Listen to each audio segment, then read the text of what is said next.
Bakwethu kudibana uhlelo lwethu lamaviki wonke buza iBhayibheli kuphendule olamukelayo ngumfundisi eSindlovu ngikhamba lempofu ezimbili indlovu ephahlwe izimpofu ezimbili.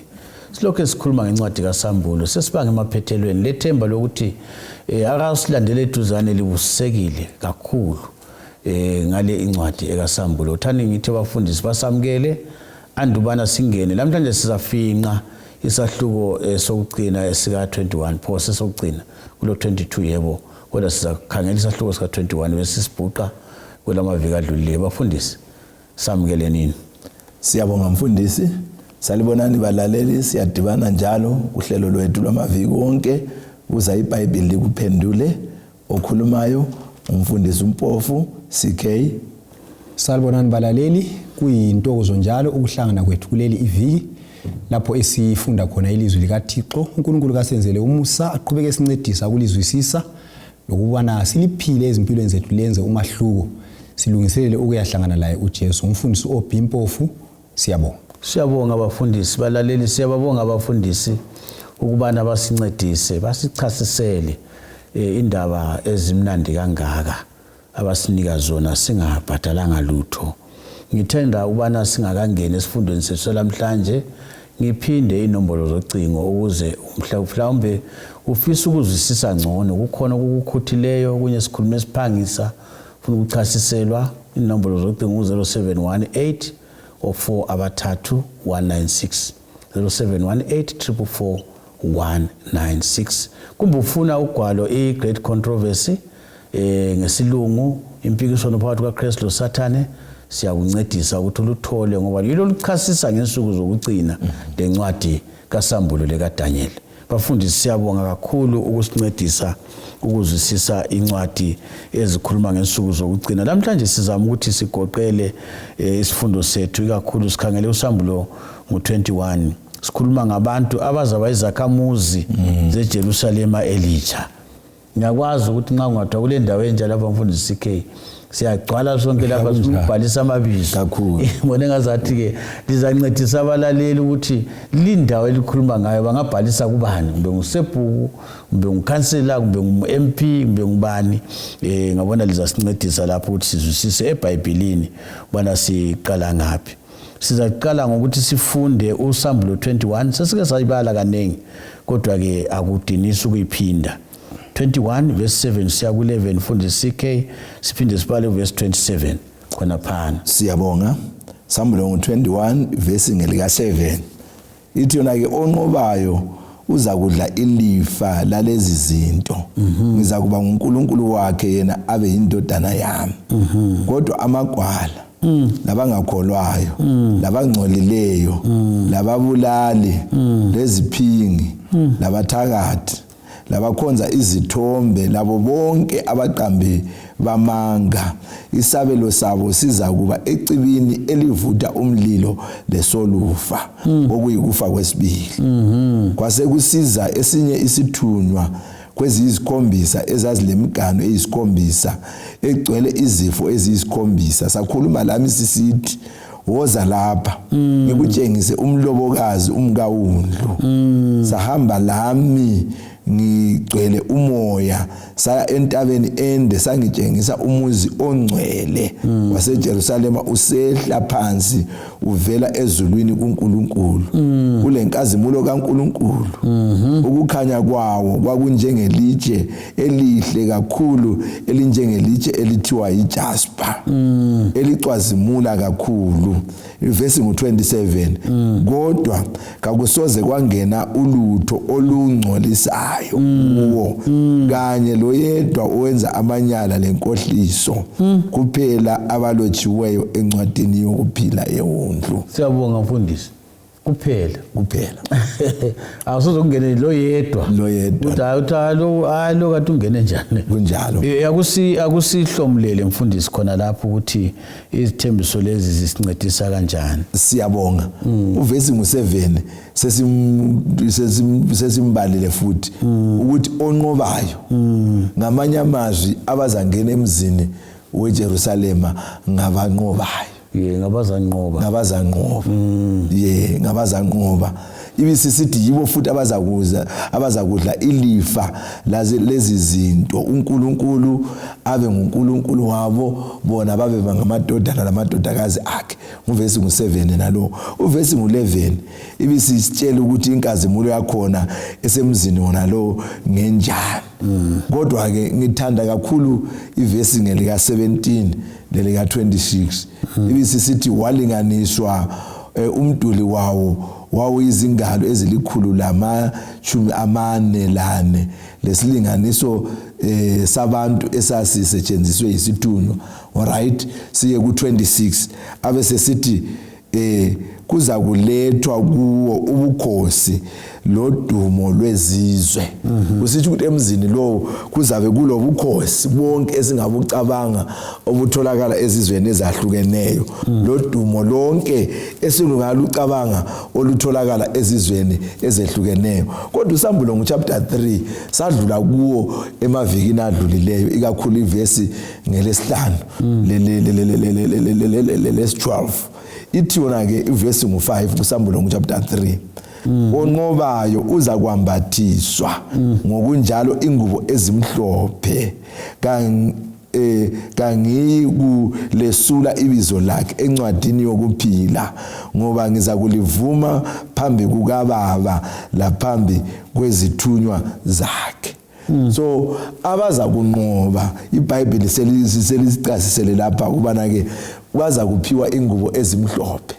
Abese sithi lami ngiza kumvuma nguJesu lo okhuluma la amazwi phambi kukaBaba laphambi kwezingilosi zasezulwini. Ivesi ngelika 12 ibisisithi onqobayo ngiza kumenza insika ethempelini likaNkulunkulu wami kasoze aphuma kulo ngiza kuloba ibizo likaNkulunkulu wami phezu kwakhe lebizo lomuzi kaNkulunkulu wami iJerusalema elitsha elehla livela kuNkulunkulu wami ezulwini lebizo lami elitsha. Nasi ezinisithembiso njalo kwabanqobayo labaza kunqoba ukubana ke baza kuba zinsika izindlu lezi esihlala kuzo ukuze zibe ngezivikelekileyo sidinga ukubana ke zibe lensika eziqinisayo. So uthi onqobayo uza kuba yinsika ethempelini likaNkulunkulu abese sithi ngiza kuloba ibizo likaNkulunkulu wami phezu kwakhe lebizo lomuzi kaNkulunkulu iJerusalema wacase ukuthi leli liJerusalema elahla livele ezulwini abese sithi lebizo lami elitsha ngiza kuliloba kwabanjalo. Lokhu kuthenjiswa abanqobayo lokho. Siyabonga. Mina ngicabanga ukuthi linga umfundisi obhinga engakasinika lakho ikakhulu ngalabo othiwa ngamadodana kaNkulunkulu. Indaba yokunqoba le ake sicazululeni. Ngibona niqhakathekile ukuthi nxa kuthiwa onqobayo kutshiwo onjani. Ngiyakwazi ukuthi liba lesilijayeleyo. Kodwa ke asikufake nini sibili ukuthi nxa kuthiwa onqobayo ake ngenze kube lula. Silamaqembu emidlalo lapha ebhola enguqu. Kulamaqembu anqobayo. Ngiyakholwa ukuthi nxa ubuza laba abathungamela kakulula. Hayi, bangeke bavuke belele bazenze benga exercise bengathini bese benqoba kunjalo. Ngizama ukuthi sikwenze kube sobala hayi ukuthi akwenzakala. Kodwa ukuthi kule ngxenye yomuntu okumele ayenze ekunqobela ungathini ophi? Siyabonga. Nxa ukhuluma ngokunqoba kuthi ukuthi kulomncintiswano kumbe kulempi eliwayo. So akula muntu onqoba umncintiswano engaphathekanga kuwo. Njalo ngeke unqobe impi ungaphathekanga kuwo. So ungavele uzokhulunywa ngokunqoba kuyalinganiswa ngokwesibonelo kuKorinte 9. uPaul ukhuluma ngomncintiswano wabantu abagijimayo.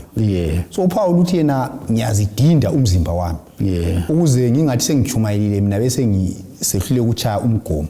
Nxa ikhuluma ngokuzidinda ukhuluma ngokuthi kulezinye izinto azincitha zona akwaziyo ukuthi angazisebenzisa ziyayenza ukuthi anganqobi so indaba yokunqoba le ithi ukuthi sisempini kule bhuku lapha esilinika abantu elikhuluma great controversy kutshengisela ukuthi kule mpi kuyaliwa lo Satan asompi ezikhali imbhobho lemkhonto kodwa yimpi yokunqoba isono so ngezindlela kuyaliwa kulokuzidinda kusisho ukuthi kulezinye izinto okumele ngiziyekele ukuze ngibe ngumnqobi kodwa wona umzimba wami uzifuna kodwa wona umzimba uzifuna ulinganisa ke laba abagijimayo abagijimayo even lendlela abadla ngayo batshela ukuthi ungadla lokhu uza kwehluleka emjahweni kwenye isikhathi okunye ngakhona kube kumnandi sibili nxa ufaka emlonyeni kumnandi kodwa inxa ukuthi ukhangele umvuzo omkhulu ngale ku finishing line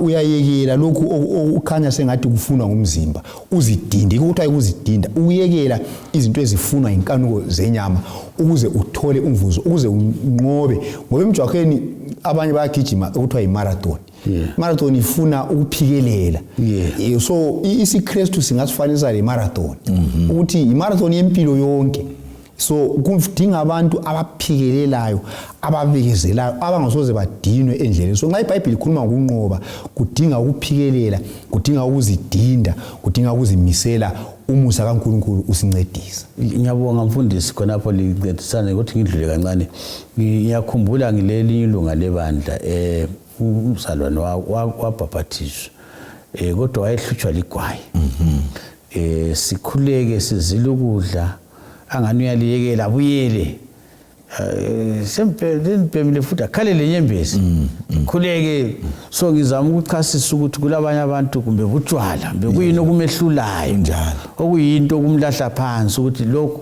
nganaye kukhangele lokho uzangenza ngisale ngaphansi phandle komuzo oyingcwele kunjalo ngithabela ukuthi bafundisi liyasincika isiqiniselo sokuthi kuyanqobeka ukungezela khona bomfundisi phezulu kokuzincicha lokho oyabo kulangathelela kulezinye izinto okumele ube lazo uyakuvela ungelazo singakhuluma ngemncintiswano ejiyeneyo uzananzelela ukuthi umuntu ukuze anqobe kumele azifundise esithi thina yikuzijwayeza ukwenza lolo lutho exercise kokuphela lanxa ubungenelisa ukugijima uma ngomude kodwa ungahlala uzifundisa insuku ngensuku umzimba uyajayela so ke indaba le yokulandela okufunwa nguNkulunkulu ayisoze uthi ngizayenza mzwana uJesu esebuya kumele kube yimpilo yansuku zonke uzifundise ukuthi lokho okufunwa nguNkulunkulu lanxa kungani lokho kangikwenelisi kodwa ngiyakufuna ngiyakukhwabitha uzifundise ukungena kukho izikhathi zonke khona okuza kwenza ukuthi ube ngonqobayo manje ngolimi lwemzini bathi bona practice makes it perfect true abantu bona abagijimayo abafundisi nje wathi sithi umfundisi ngihamba ukubukele kakulula lapha kakulula umuntu lwana uyabubona ukuthi uthethe ezinyanga elungiselela sibili ukuthi laphana aphumelele yekela ke sidlule lapho mfundisi OP abantwana amadodana kaNkulunkulu lendla lifa zombuso kunjalo ngabuyela futhi khona phana verse 7 iyasivezela esinye isimilo salabo abazangena eJerusalema entsha ithi baza kuba ngamadodana kaNkulunkulu njalo baza kudla ilifa lento zonke so emhlabeni lapha sasizwe kodwa kuwachiphe lo mama ngoba msethi asesiche kunjalo amadodana lamadodakazi yes kaNkulunkulu so iBhayibheli lapha iveza indaba yokuthi ukuba yindodana lokuba indodakazi kuyakunika ilungelo lokudla ilifa ongeke walidla ungasowakhona kumele ube ngowakhona ngeke mbuye kwampofu mina kunjalo kunjalo la ungabuye kodlo futhi impofu awuvumi kufuna ukuthi ube khona ngokwegazi so lapha siyananzela ukuthi ngalokho Jesu asenzela khona eCalvary siyaphiwa ilungelo lokuba ngamadodana lamadodakazi ombuso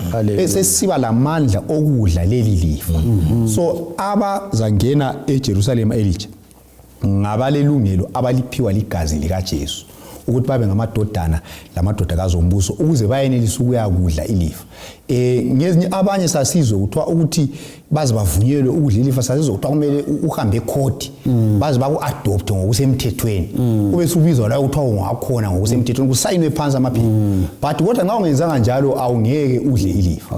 So ngalokhu Jesu asenzela khona siyaphiwa ilungelo lokuthi siyengena eJerusalem entsha. Ungafunda uJohane oqala ngo-3 ivesi 1 lo 2 iBhayibheli ithi bheka uthando olungaka ubaba asenzele lona ukuba sibizwe kuthiwa singabantwana bakaNkulunkulu. Haleluya. Ngakho umhlaba kawusazi ngoba kawuzange umazi yena.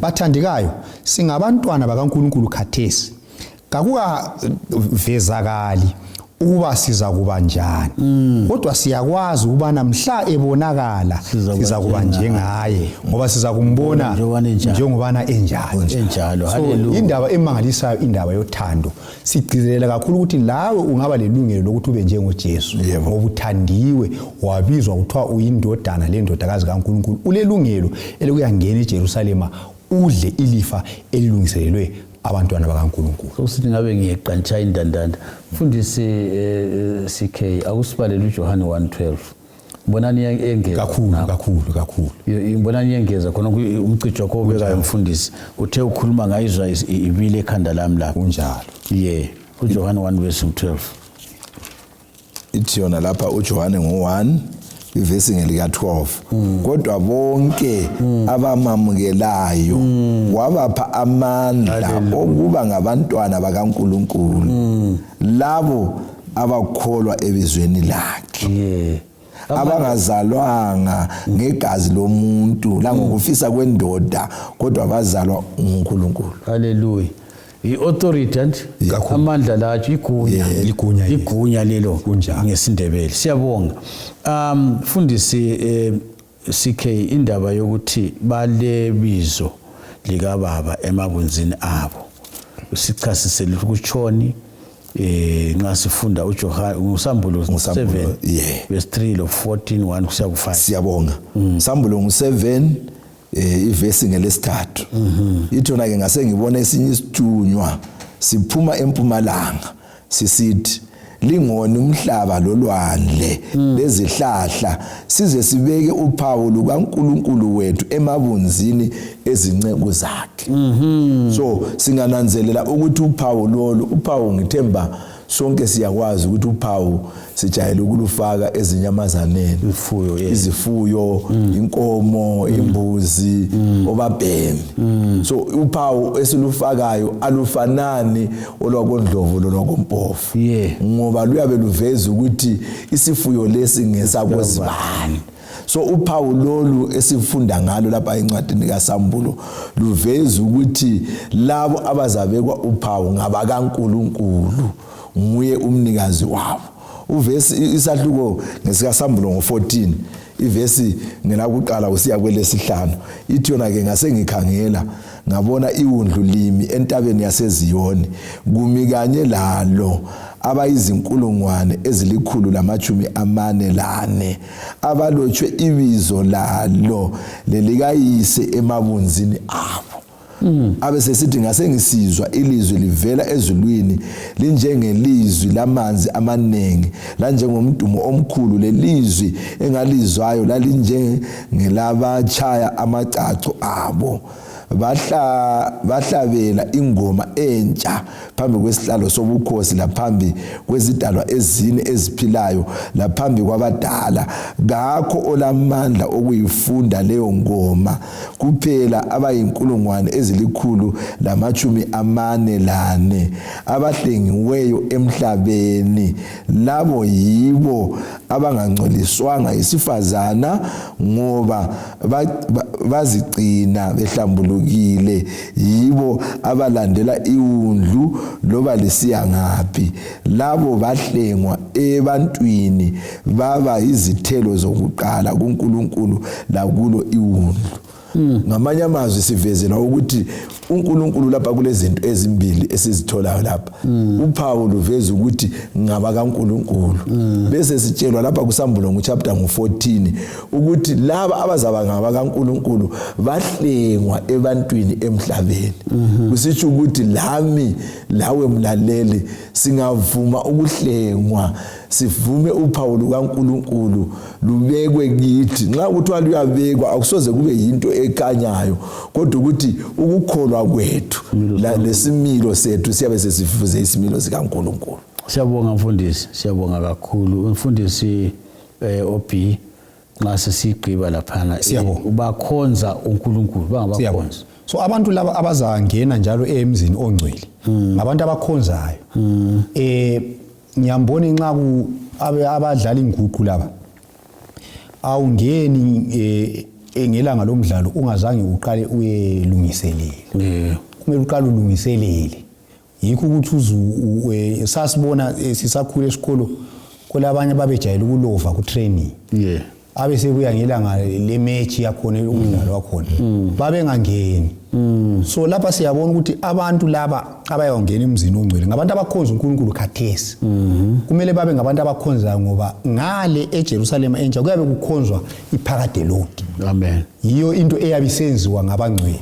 So ngezinye indlela nxa sikhonza khathesi sithola inzwisa yokukhonza uNkulunkulu sesiphambi kwakhe, simkhangele ngobuso ngobuso. Kusitsho ukuthi akula umuntu ozakuyangena khona ngale engazange aqala a practice ukukhonza silapha emhlabeni. Ikwesi kubona lapha. Ungabala uSambulungu 22 verse 3 lo Isaiah 66 verse 23. Ziyasitshela ukuthi siza kuyakhonza. uIsaiah uthi yena kusukela kwelinye isabatha kusiya kwelinye isabatha inyama yonke izakuza ukukhonza phambi kwami itsho inkosi. So ngezinye indlela siyabe sikhonza uNkulunkulu. Kuthi ukuthi khathesi sisalungiselela lelo thuba kumele sibe ngabantu abahlanganyelayo ekukhonzeni uNkulunkulu ukuze sibe kwazi ukuthi vele nxa sesikhona ngale sesihlala laye sizabe siphila njani, siphila ngokumkhonza izikhathi zonke. Ungakhangela encwadini kaSambulo uzathola ukuthi kulokho esizabe sikwenza ezulwini okuqanjwayo kakhulu ngokucacileyo yikukhonza. Ngezinye indlela into esiyabe siyiphilela kumbe siyitshonele ezulwini yikukhonza lokudumisa uNkulunkulu. Mfundisi ngicabanga ukuthi nxa ungakayidluli yona leyo sincedisana labalaleli indaba yesabatha. Yebo kasiye sikhuluma ngayo kunjalo. Kodwa angithi eJerusalem lethu sihlala ezindaweni zethu kunjalo. Kodwa sibuthana ngesabatha kunjalo. So ukuthi umuntu khona ukutsho ukuthi kumele sikuqalise sikhona siselapha emhlabeni ukuthi sikwazi ukuthi isabatha likaNkulunkulu lingcwele kunjalo, sihle sifunde ukukhonza sila ungathini khona. Siyabonga. So ngezinye indlela ukukhonza ngesabatha ngezindlela siyazitrainer, sizinika inzwisa nanti igama inzwisa ukuthi vele sesikhona ngalezulu uzahamba ukuthi uyabe uhamba ukuthi omunye wako wathi yena uNkulunkulu angathatha abantu abangakhonziyo abasezulwini bangamsola kakhulu ngoba bayathwala nzima khona le sebesenzisa into abangayijwayelanga abangayifuniyo ebadubayo.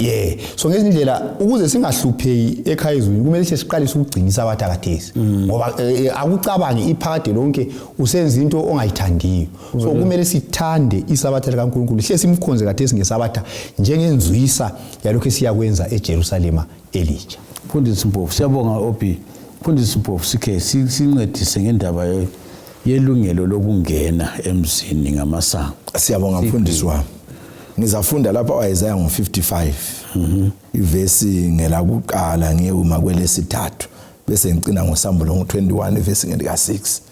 iBhayibheli lithi lona ke inkosi ithi welina lonke eliwomileyo wozani kuka amanzi laye ongelamali keze athenge ukudla adle.